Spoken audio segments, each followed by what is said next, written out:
సీతక్క గారు, అదేవిధంగా మేయర్ గారు, అధికారులు, చీఫ్ సెక్రటరీ గారు, మా స్వయం సహాయక సంఘాల మా ఆడబిడ్డలందరూ ఈ కార్యక్రమంలో పాల్గొని విజయవంతం చేసినందుకు మీకు అందరికీ మనస్ఫూర్తిగా ధన్యవాదాలు.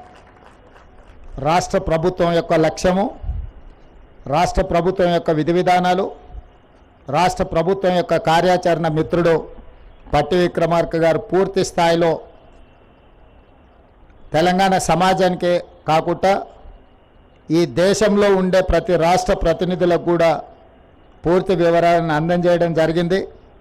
గవర్నర్ గారికి కూడా పూర్తిగా మన ప్రగతి నివేదికను మన ఉప ముఖ్యమంత్రి గారు నివేదించడం జరిగింది.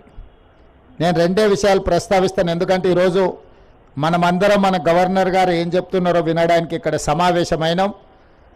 ఆనాడు డిసెంబర్ 3, 2023 నాడు మీరు ఇచ్చిన తీర్పు, డిసెంబర్ 7, 2023 నాడు మేము చేసిన ప్రమాణ స్వీకారం, డిసెంబర్ 9, 2023 నాడు మొట్టమొదటి శాసనసభను ప్రారంభించుకొని మహిళా శక్తి అంటే ప్రపంచానికి చూపించాలి, తెలంగాణ మహిళా శక్తి ఈ దేశానికి ఆదర్శంగా నిలబడాలని నిర్ణయించుకున్నాం.